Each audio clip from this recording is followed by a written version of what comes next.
আপনি কতটা কষ্টে আছেন কেউ দেখতে আসবে না, কিন্তু একটু প্রাণ খুলে হাসুন, সেই হাসিকে হিংসে করার মতো লোকের অভাব হবে না। হ্যালো এভরিওয়ান, আসসালামু আলাইকুম। আশা করি সবাই ভালো আছেন। আলহামদুলিল্লাহ আমিও খুব ভালো আছি।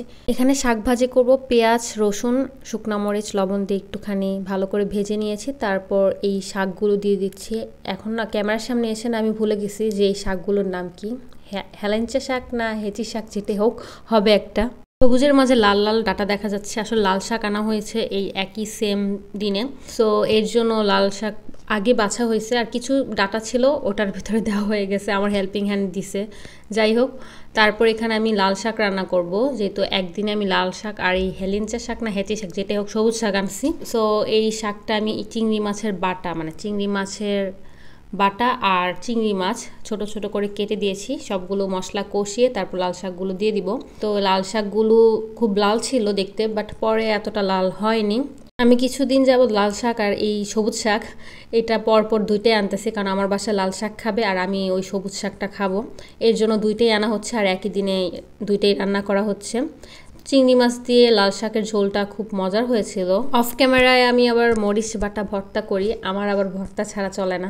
যারা আমার ভিডিও দেখে তারা প্রতিদিন আমার কাছে এই ভর্তার আইটেম দেখবি। ভর্তা কিংবা ঝাল ঝাল কিছু না হলে আমার একদম ভাত খেয়ে কোনো আমি শান্তি পাই না। আর আজকে যেহেতু দুই আইটেমের শাক রান্না করেছি, ভর্তা করেছি, আর ডিম দিয়ে আলুর ঘাটি, মানে আলুর ঘাটি করে তারপর ডিম ভেজে দিয়েছিলাম, ওটা আমার অফ ক্যামেরা করা হয়ে গেছে। সিম্পল আইটেম রান্না করেছি, যার কারণে আর সবগুলো দেখালাম না, ভিডিওটা অনেক লং হয়ে যাবে। আর অনেকে তো আছে শুধু কমেন্ট করে চলে যায়, এটা তো তার পেজের 12টা বাজাচ্ছে আর আমার নিজের পেজেরও 12টা বাজিয়ে দিচ্ছে।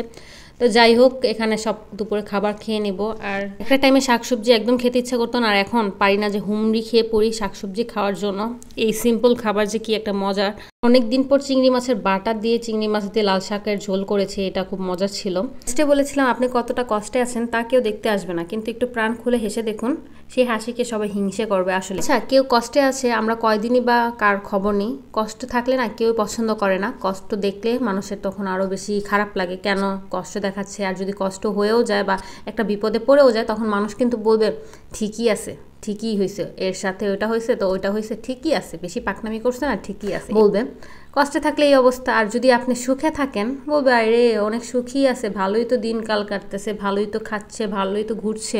দুঃখের কথা বলে দেখুন, একদিনও ভালো লাগবে না। আবার সুখের কথা বলে দেখুন, হিংসায় মরে যাবে।